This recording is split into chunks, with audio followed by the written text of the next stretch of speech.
எல்லாருக்கும் வணக்கம். வேதத்திலிருந்து பார்க்கலாம். அப்போஸ்தலர் 3ஆம் அதிகாரம்.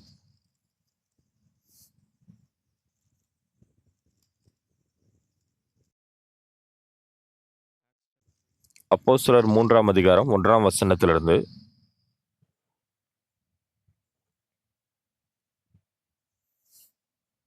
நீங்கள் எடுத்துவிட்டால் நான் வாசிக்கிறேன். ஜெப வேளையாகிய 9ஆம் மணி நேரத்திலே பேதுருவும் யோவானும் தேவாலயத்துக்கு போனார்கள். அப்பொழுது தன் தாயின் வயிற்றிலிருந்து சப்பாணியாய் பிறந்த ஒரு மனுஷனை சுமந்து கொண்டு வந்தார்கள். தேவாலயத்திலே பிரவேசிக்கிறவரிடத்தில் பிச்சை கேட்கும்படி நாடோறும் அவனை அலங்கார வாசல் எண்ணப்பட்ட தேவாலய வாசல் அண்டையிலே வைப்பார்கள். தேவாலயத்திலே பிரவேசிக்கப் போகிற பேதுருவையும் யோவானையும் அவன் கண்டு பிச்சை கேட்டான். பேதுருவும் யோவானும் அவனை உற்று பார்த்து, எங்களை நோக்கி பார் என்றார்கள். அவன் அவரிடத்தில் ஏதாகிலும் கிடைக்கும் என்று எண்ணி அவர்களை நோக்கி பார்த்தான். அப்பொழுது பேதுரு, வெள்ளியும் பொன்னும் என்னிடத்தில் இல்லை, என்னிடத்தில் உள்ளதை உனக்கு தருகிறேன். நசரனாகிய இயேசு கிறிஸ்துவின் நாமத்தினாலே நீ எழுந்து நட என்று சொல்லி வலது கையினால் அவனை பிடித்து தூக்கிவிட்டான். உடனே அவனுடைய கால்களும் கரடுகளும் பலன் கொண்டது. அவன் குதித்தெழுந்து நின்று நடந்தான். நடந்து குதித்து தேவனை துதித்துக் கொண்டு அவர்களுடனே கூட தேவாலயத்துக்குள் பிரவேசித்தான். அவன் நடக்கிறதையும் தேவனை துதிக்கிறதையும் ஜனங்கள் எல்லாரும் கண்டு, தேவாலயத்தின் அலங்கார வாசல் அண்டையிலே பிச்சை கேட்க உட்கார்ந்திருந்தவன் இவன்தான் என்று அறிந்து அவனுக்கு சம்பவித்ததை குறித்து மிகவும் ஆச்சரியப்பட்டு பிரமித்தார்கள். 10ஆம் வசனம் முடிய வாசித்திருக்கிறோம். எல்லாருக்கும் வணக்கம். நாம் எந்த அளவுக்கு இயேசுவை நம்புகிற ஆவிக்குரிய வாழ்க்கைக்குள் போகிறோமோ, நம்முடைய இருதயம் அவரோடு நெருக்கமாகிறது. நாம் இயேசுவோடு எந்த ஒரு பேருக்கு என்று உறவு கிடையாது. ஆனால் இருதயத்தின் மூலமாக நாம் அவரோடு இணையும் பொழுது, அப்பொழுது நாம் அவரை அவருக்கு ஆ முன்பாக நடுங்க முடியும். அவரை நாம் மகிமைப்படுத்த முடியும். இது ஒரே இரவில் நடக்கக்கூடிய விஷயம் கிடையாது. மக்கள் இயேசுவை நீண்ட காலமாக நம்பினாலும்,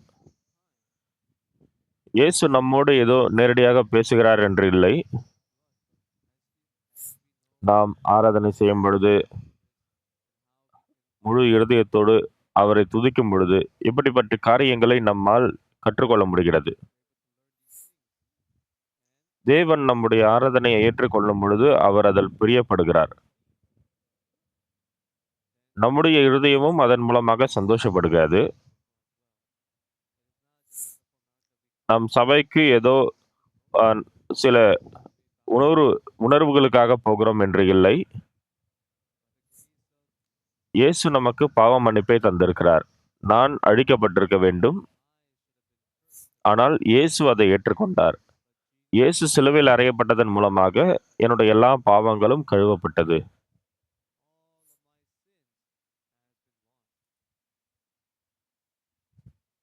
மற்றும் இயேசுவுக்கும் நமக்கும் ஒரு நல்ல ஸ் வலுவான உறவை இந்த சத்தியம் தந்திருக்கிறது.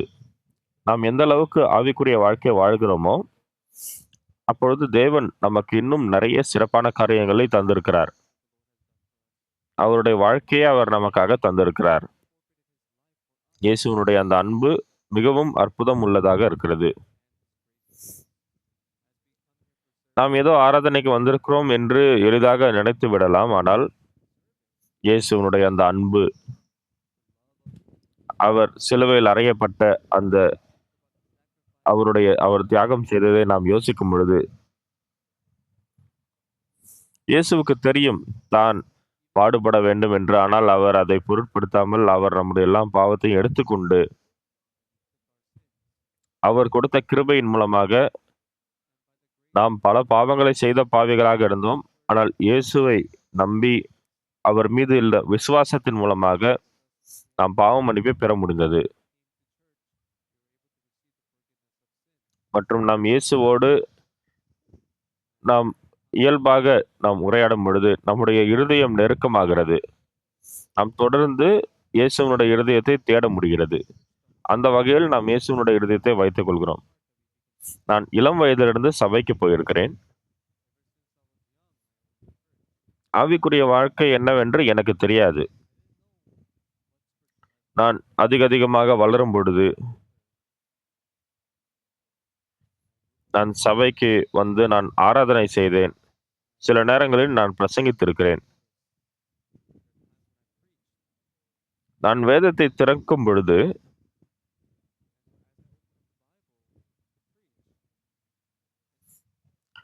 அந்த வேதத்தை முழுமையாக நான் இயேசுவினுடைய இருதயமாக பார்க்க முடிந்தது.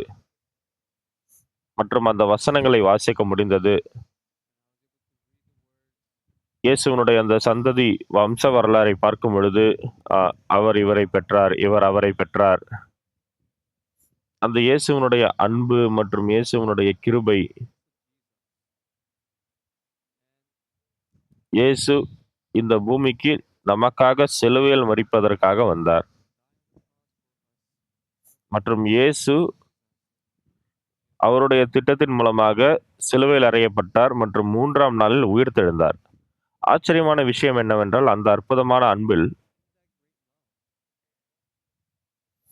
நான் மறுபடியும் சொல்ல வேண்டுமென்றால், பல 1000 வருடங்கள் கடந்து வந்திருந்தாலும்,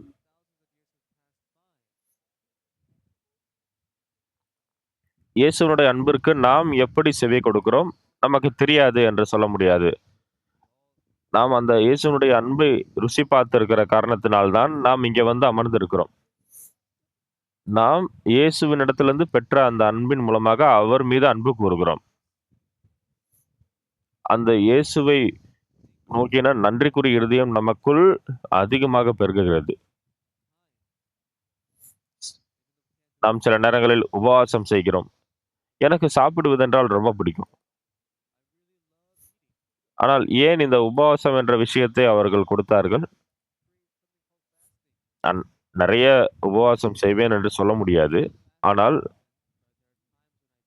நான் தேவனை குறித்து யோசிக்கும் பொழுது உபவாசம் செய்கிறேன். அந்த மாதிரி நம்முடைய வாழ்க்கையை நாம் வாழ்கிறோம். கடைசியாக சொல்ல வேண்டுமென்றால், வேதம் என்ன சொல்லுகிறது? எல்லாரும் பாவம் செய்து தேவ மகிமையற்றவர்களாகி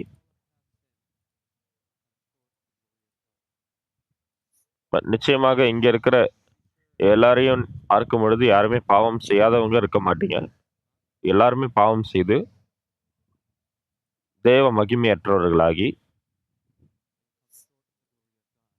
இலவசமாய் அவருடைய கிருபையினாலே கிறிஸ்து இயேசுவுள்ள மீட்பை கொண்டு நாம் நீதிமான்களாக்கப்படுகிறோம். பிரியமானவர்களே,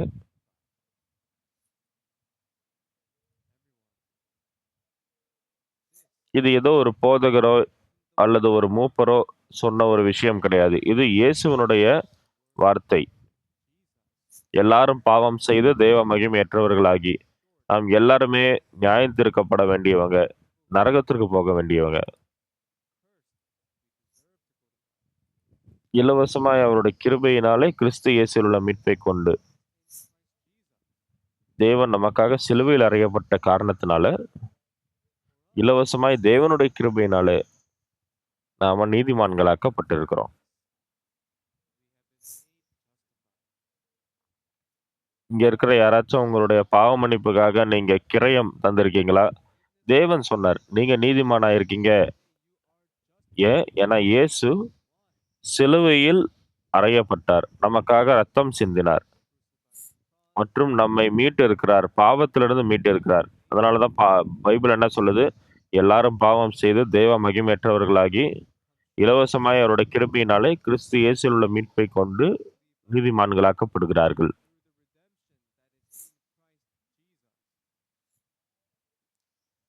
இது எந்த அளவுக்கு ஆச்சரியமான ஒரு விஷயம், எந்த அளவுக்கு விலையேற பெற்ற விஷயம்.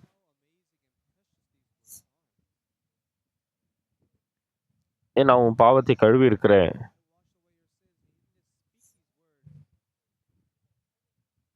நம்முடைய பாவத்தை கழுவ வேண்டுமென்றால் நமக்கு பதிலாக அந்த தண்டனையையும் ஆக்கினையையும் ஏற்றுக்கொள்வதற்கு அவர் சிலுவையில் அறையப்பட்டார். அந்த வகையில் தான் நம்முடைய பாவத்தை அவர் கழுவினார். அப்போ எல்லாரும் பாவம் செய்து தேவ மகிமையற்றவர்களாகி இலவசமாய் அவருடைய கிருபையினாலே கிறிஸ்து இயேசுவுள்ள மீட்பை கொண்டு நீதிமான்களாக்கப்படுகிறார்கள்.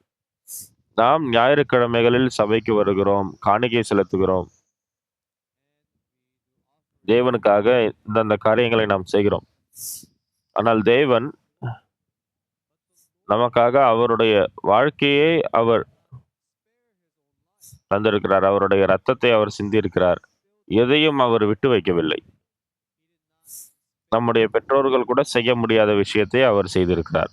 எல்லாரும் பாவம் செய்து, நீங்கள் எந்த அளவுக்கு பாவம் செய்திருந்தாலும், இயேசுவினுடைய விசுவாசத்திற்கு கீழ் நீங்கள் வந்தீர்கள் என்றால், தேவன் என்ன சொல்லுகிறார்? நீங்கள் பரலோகத்திற்கு போக முடியும். இதை குறித்து நான் யோசிக்கும் பொழுது, நான் எந்த அளவுக்கு நன்றிக்குரிய விதமாக இருக்கிறேன் என்று சொல்ல முடியாது. நாளுக்கு நாள் நான் தேவனுக்குள் சந்தோஷப்பட முடியும். இது ரொம்ப சந்தோஷமான ஒரு விஷயம். இன்று காலையில் கூட நாம் இந்த ஆராதனை செய்வது, நாம் ஏதோ ஆராதனை செய்கிறோம் என்று இல்லை. தேவன் நமக்காக மரித்திருக்கிறார். தேவன் நமக்காக மரித்திருக்கிறார். எல்லாருமே பாவம் செய்து தேவ மகிமையற்றவர்களாகி,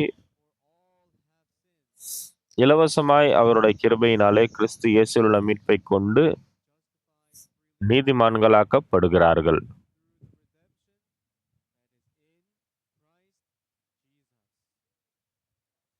இலவசமாய் தேவனுடைய கிருபையினாலே நம்முடைய எல்லாருடைய பாவமும் சிலுவையில் கழுவப்பட்டது இயேசுவின் மூலமாக. நாம் இயேசுவை நமக்கு முன்பாக நேரில் பார்த்திருக்க முடியாது.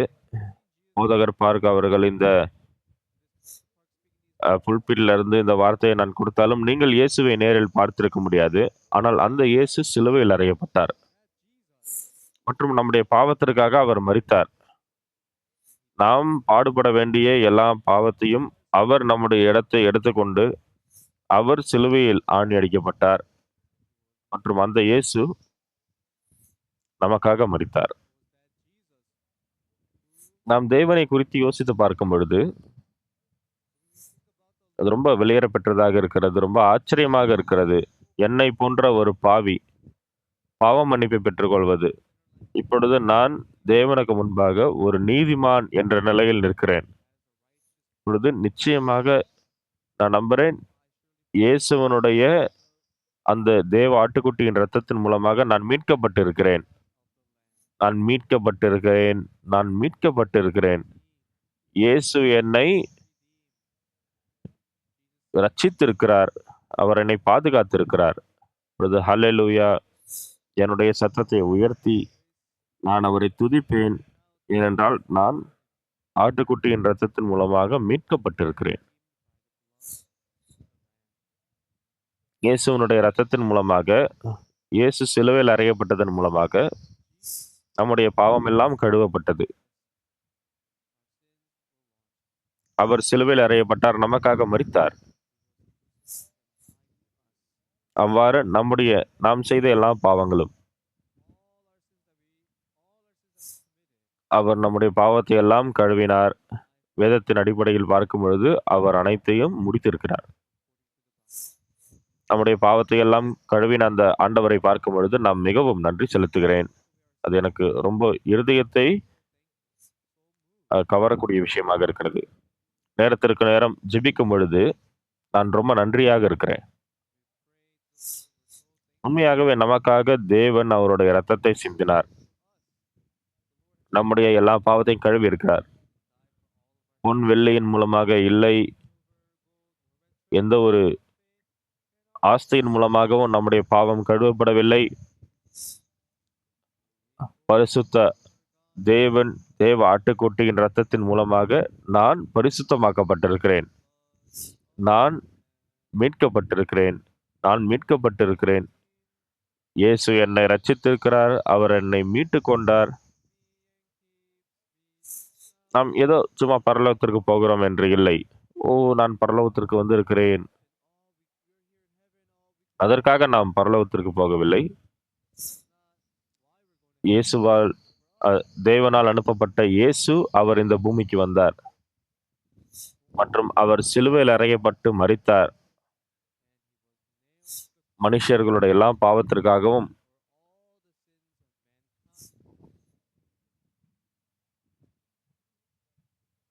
அதனாலதான் நம்ம அந்த இயேசுவை நம்புகிறோம். இயேசுவை நோக்கினா நன்றிக்குரிய இருதயம் நமக்கு இருக்கிறது மற்றும் நம் இயேசுவை கனப்படுத்துகிறோம். எல்லாரும் பாவம் செய்து தெய்வ மகிமையற்றவர்களாகி இலவசமாய் அவருடைய கிருபையினாலே கிறிஸ்து இயேசுவில் உள்ள மீட்பைக் கொண்டு நீதிமான்களாக்கப்படுகிறார்கள்.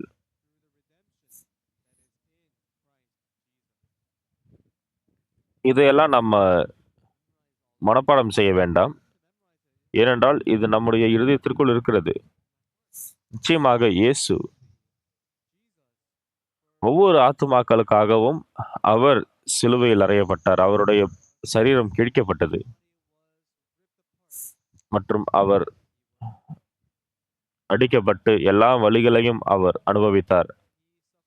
அவர் நிமித்தமாக நாம் செய்த எல்லா பாவங்களும், நாம் பெற வேண்டிய எல்லா சாபங்களும் அவர் நமக்காக பெற்றுக்கொண்டார். பிரியமானவர்களே, நான் ஏதோ பரலோகத்திற்கு அப்படியே போகலாம் என்று நீங்கள் யோசிக்க வேண்டாம். ஏனென்றால் என்னை போன்ற பாவி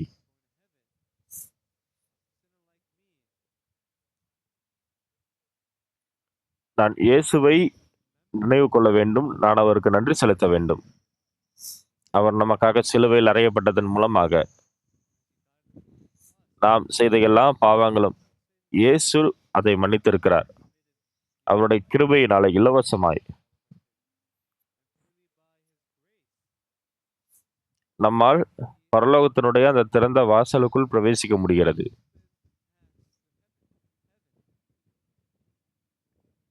ஒரு போதகராக இந்த எல்லா வார்த்தைகளையும் நான் உங்களுக்கு பகிர்ந்து கொள்ள விரும்புகிறேன்.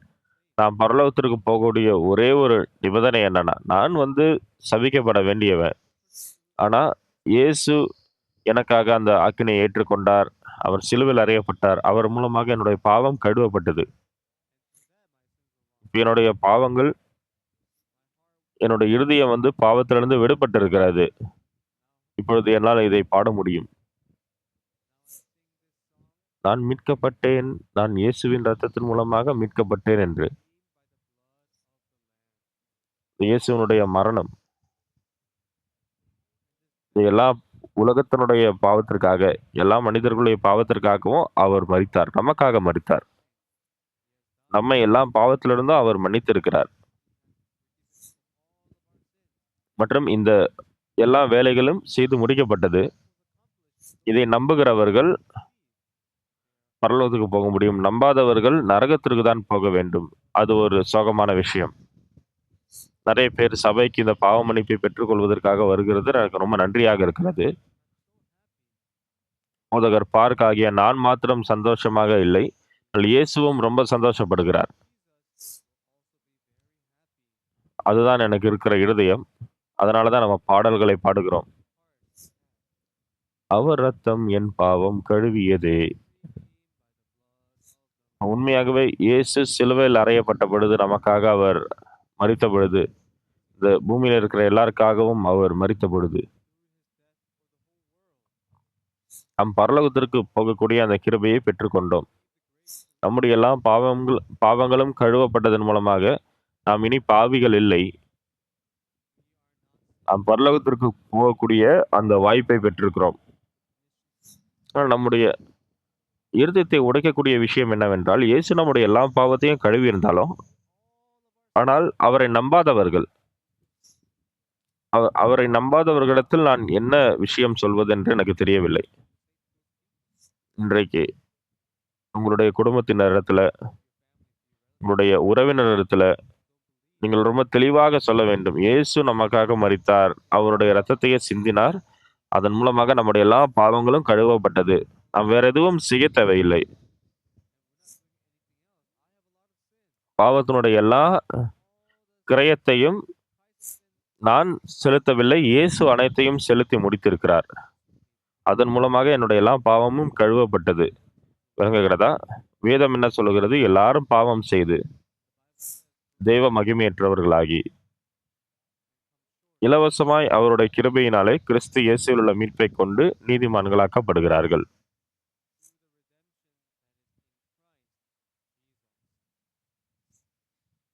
இப்ப இயேசு சிலுவையில் அறையப்பட்டதன் மூலமாக நம்முடைய எல்லா பாவங்களும் கழுவப்பட்டது.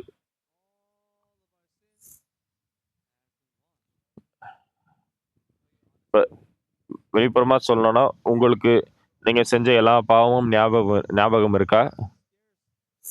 பலமுறை நீங்கள் பாவம் செய்திருப்பீர்கள். ஆனால் அதை நீங்கள் மறந்திருப்பீர்கள். ஏனென்றால் நாம் அனைவரும் மனிதர்கள். ஆனால் நமக்காக அவர் மனிதர்களுடைய எல்லா பாவத்திற்காகவும் மரித்தார். சிலுவையில் அறையப்பட்டார்.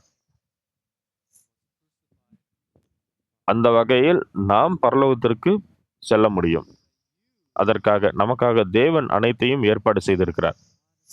நீங்கள் செய்ய வேண்டியது என்ன? இயேசுவை நம்புகிற அந்த விசுவாசம் உங்களுக்குள் இருக்க வேண்டும். நீங்கள் வேற எதுவும் செய்ய தேவையில்லை.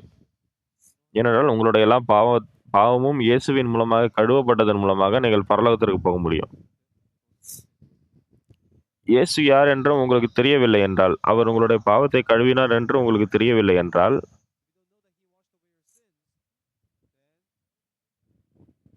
நீங்கள் நரகத்திற்கு போகக்கூடிய துயரமான மனிதர்களாக மாத்திரமே மாற முடியும். ஆதலால் தான் நீங்கள் இதை உங்களுடைய குடும்பத்தினர், உங்களுடைய உறவினர்களிடத்துல பகிர்ந்து கொள்ள வேண்டும். இயேசு நமக்காக சிலுவையில் அறையப்பட்டார்.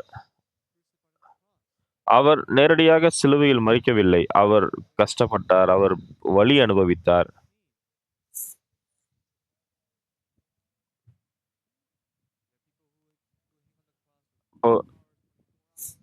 அவர் இரத்தத்தை சிந்தி அந்த பாடுகளை நமக்காக அனுபவித்த காரணத்தினால் எல்லா அந்த சாபங்களும், எல்லா அந்த நியாயத்தீர்ப்புகளும், நாம் பெற வேண்டிய எல்லா ஆக்கினையையும் அவர் பெற்றுக்கொண்டார். அதனாலதான் பிரியமானவர்களே, நீங்கள் இயேசுவின் மூலமாக உங்களுடைய பாவம் எல்லாம் கழுவப்பட்டிருக்கிறது.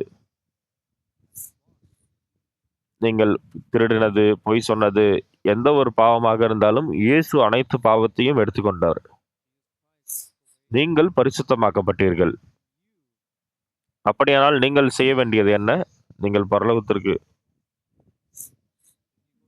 நீங்கள் அந்த தேவ தூதர் உங்களை தடுக்கும் பொழுது, ஏன் என்னை தடுக்கிறீர்கள்?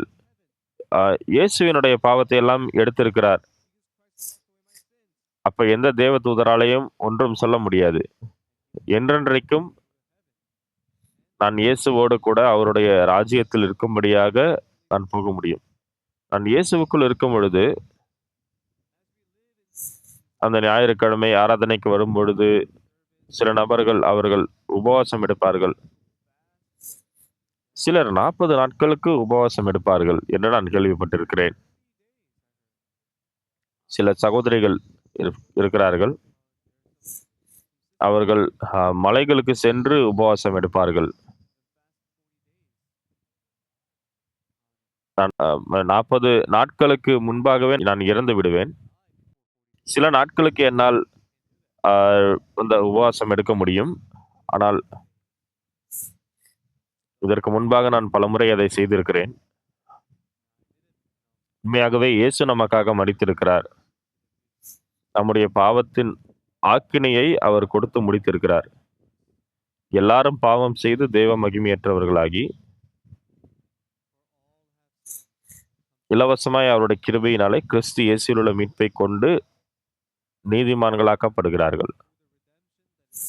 இலவசமாய் நான் நீதிமானாக்கப்பட்டிருக்கிறேன். இதுதான் வேதம் நமக்கு சொல்லுகிறது.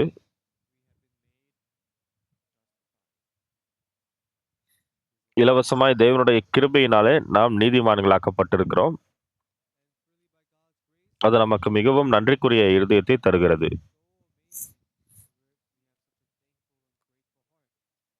நேரத்திற்கு நேரம் என்னுடைய மாம்சத்திற்காக நான் ஏதாவது செய்ய வேண்டும் என்று யோசிக்கிறேன். ஆனால் அப்படி அல்ல. இயேசு என்னுடைய பாவத்திற்காக தான் சிலுவையில் அறையப்பட்டார். சில நேரம் என்னுடைய சரீரம் பலவீனமாக இருந்தாலும், என்னுடைய சரீரம்தான் பலவீனமாக இருக்கிறது. ஆனால் இயேசுவை குறித்து நான் யோசிக்கும் பொழுது, நான் ஆராதனை செய்யும் பொழுது, வார்த்தையை கேட்கும் பொழுது, உண்மையாகவே உங்களுக்காக ரத்தம் சிந்தின தேவனை குறித்து நீங்கள் யோசிக்கும் பொழுது, அவர் உங்களுக்காக மரித்திருக்கிறார். அவர் நமக்காக பெரிய பாடு அனுபவித்திருக்கிறார். இப்போது அவர் பரலோகத்தில் இருக்கிறார். நமக்காக காத்து கொண்டிருக்கிறார். அதற்காக நீங்கள் நன்றியாக இருக்கிறீர்கள் இல்லையா? நீங்கள் இயேசுவை நம்பவில்லை என்றால்,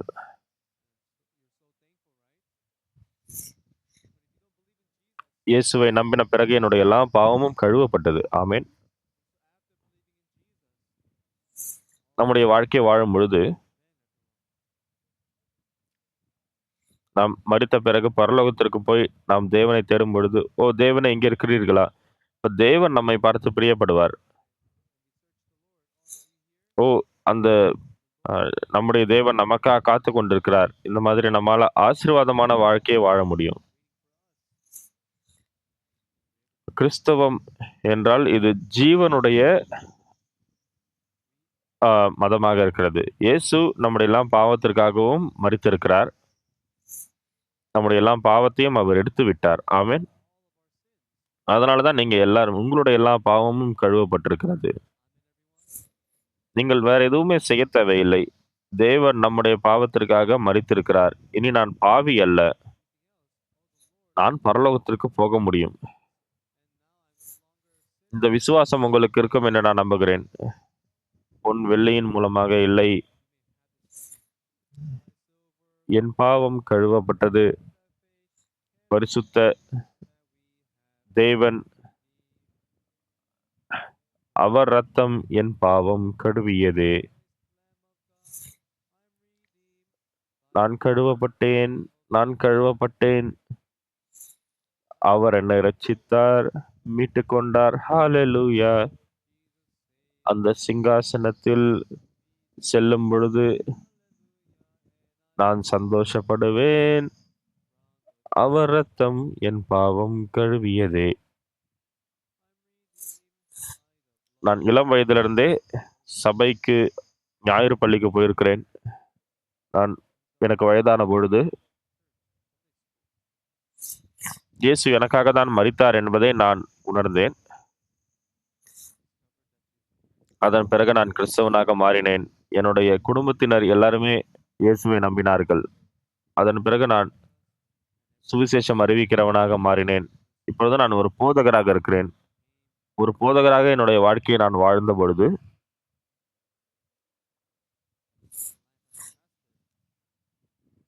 நான் போதகரானதுக்குரிய காரணம் என்னவென்றால், இயேசு எனக்காக தான் சிலுவையில் அறையப்பட்டார். நம்முடைய பாவத்தை இயேசு வெண்பனியைப் போல கழுவியிருக்கிறார். இப்பொழுது என்னால் அதை கற்பனை செய்து பார்க்க முடிகிறது இல்லையா? என்னுடைய பாவத்தை எல்லாம் வெண்பனியைப் போல அவர் கழுவி முடித்திருக்கிறார். இதை நம்முடைய இருதயத்தில் நாம் ஏற்றுக்கொள்ள வேண்டும். நான் பாவம் செய்தேன். நான் நரகத்திற்கு போக வேண்டும். ஆனால் இயேசு என்னுடைய பாவத்திற்காக மரித்து அவர் என்னுடைய பாவம் அனைத்தையும் கழுவி இருக்கிறார். நீங்கள் நன்றியாக இல்லையா? உங்களுக்கு தேவையானது அனைத்தும் அந்த நன்றிக்குரிய இருதயம். தேவனை மகிமைப்படுத்தக்கூடிய அந்த பாடல்களை நீங்கள் பாடுவது. நீங்கள் பாடிக்கொண்டே நீங்கள் பரலோகத்திற்கு போகும்பொழுது நீங்கள் இயேசுவை சந்திக்க முடியும். ஓ ஆண்டவரே, உங்களுடைய கரங்களை நான் பார்க்க விரும்புகிறேன். உங்களுடைய ஆணி பாய்ந்த கரங்களை நான் பார்க்கட்டுமா? இயேசு இன்னும் ஜீவிக்கிறார். பரலோகத்திற்கு போனால் நீங்கள் இயேசுவை பார்க்க முடியும். மற்றும் இயேசுவின் மூலமாக நான் பரலோகத்தில் நித்தியமாக வாழக்கூடிய அந்த திட்டம் எல்லாம் செய்யப்பட்டிருக்கிறது. எனக்கு தெரியாது. எனக்கு இன்னும் வயதாகும் பொழுது, நான் நிறைய பாவம் செய்தவன் என்பதை நான் உணர்ந்தேன். நான் நரகத்திற்கு போக வேண்டிய மனிதன். ஆனால் இயேசுவினுடைய இரத்தத்தின் மூலமாக, அவருடைய மரணத்தின் மூலமாக நான் நரகத்துக்கு இல்லை, பரலோகத்திற்கு போவேன். சபைக்கு போகிற நீங்கள் அனைத்தும் வேற எந்த ஒரு விஷயத்தை காட்டிலும் இயேசு உங்களுடைய பாவத்தை கழுவியிருக்கிறார் என்பதை நீங்கள் நம்ப வேண்டும். ஆம், நீங்கள் பாவம் செய்திருப்பீர்கள், தவறு செய்திருப்பீர்கள். ஆனால் நீங்கள் செய்த பாவத்திற்குரிய அனைத்து ஆக்கினையும் கொடுத்து தீர்க்கப்பட்டு விட்டது. எல்லாரும் பாவம் செய்து தெய்வ மகிமையற்றவர்களாகி, இலவசமாய் அவருடைய கிருபையினாலே கிறிஸ்து இயேசுவில் உள்ள மீட்பைக் கொண்டு நீதிமான்களாக்கப்படுகிறார்கள். கிறிஸ்து இயேசுவில் உள்ள மீட்பைக் கொண்டு. அதுதான் வேதம் சொல்லுகிறது. பிரியமானவர்களே, இயேசுவின் மூலமாக உங்களுடைய பாவங்கள் ஏற்கனவே கழுவப்பட்டு விட்டது. நீங்கள் இயேசுவை நம்பும் பொழுது, நீங்கள் விசுவாசித்து தேவனை நீங்கள் மகிமைப்படுத்தும் பொழுது, நீங்கள் இயேசுவை விசுவாசிக்கும் பொழுது தேவன் பிரியப்படுகிறார். மற்றும் தேவன் என்ன சொல்லுகிறார்? "சீக்கிரமாக பரலோகத்திற்கு வாங்க." நான் நினைக்கிறேன், நான் இன்னும் கொஞ்சம் பொறுமையா போலாம் அப்படின்னு. நாம் இயேசுவை சந்திக்கும் பொழுது,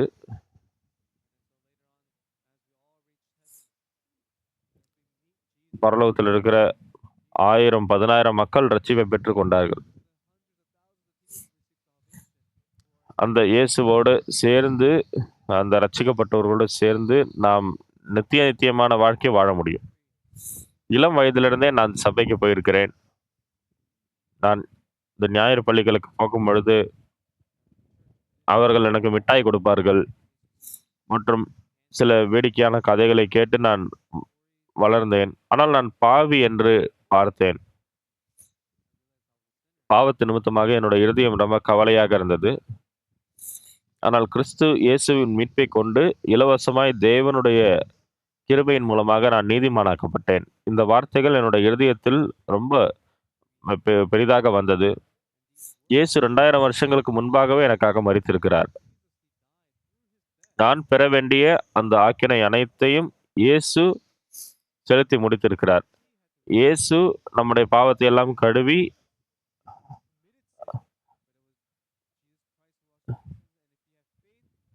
அவர் நமக்காக மரித்ததினால் நாம் பரலோகத்திற்கு போகக்கூடிய அந்த ஒரு வாய்ப்பு நமக்கு அமைந்தது. நிறைய பேர் நம்முடைய சபைக்கு வந்திருக்கிறார்கள். இப்பொழுது இந்த தேவாலயத்தை நிரப்பி இருக்கிறார்கள். இந்த மாதிரி நிறைய பேர் இருக்கிறதை பார்க்கும் பொழுது நான் ரொம்ப நன்றி செலுத்துகிறேன். அதில் இயேசுவும் பிரியப்படுகிறார்.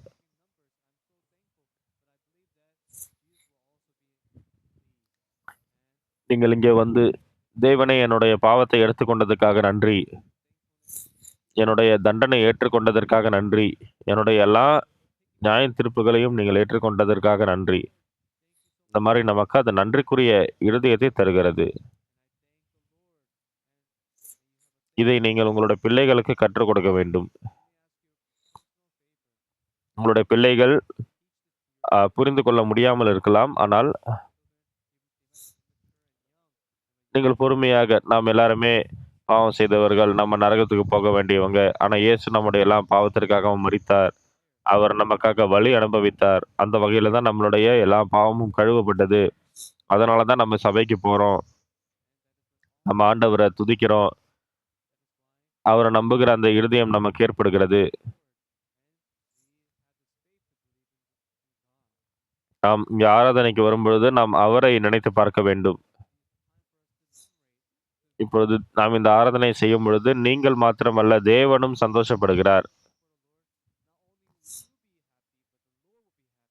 நீங்கள் அவருக்காக இங்க இருக்கிறது தேவனுக்கு நன்றியாக இருக்கும். நம்மை ரட்சித்த அவரை நோக்கி நமக்கு அந்த நன்றிக்குரிய இருதயம் ஏற்படுகிறது. இந்த உலகத்தில் வாழ்கிற அந்த வாழ்க்கை, அது சில 100 வருடங்களாக இருக்கலாம். அது கொஞ்சம் அதிகமாக இருந்தால் 100 வருடங்கள் இருக்கலாம். ஆனால் நிறைய பேர் அந்த 100 வயது வரைக்கும் வாழ்வது கிடையாது.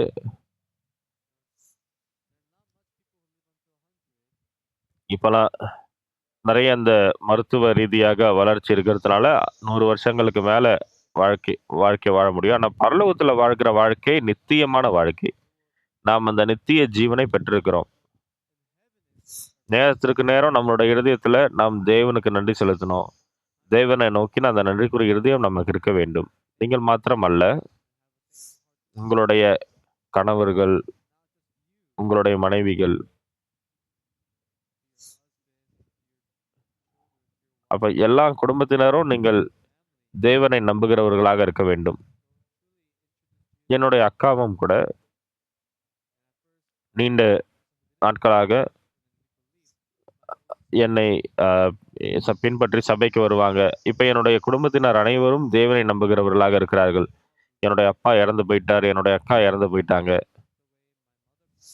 இப்போ எனக்கு என்னுடைய தம்பி இருக்கிறாரு. நானும் என்னோட தம்பியும் உயிரோட இருக்கிறோம். இயேசுவுடைய கிருபையின் மூலமாக என்னுடைய பாவம் எல்லாம் கழுவப்பட்டதுனால நான் நன்றியாக இருக்கிறேன். வார்த்தையின் மூலமாக சொல்ல முடியாது. என்னுடைய 2வது அக்கா இன்னும் உயிரோட தான் இருக்காங்க.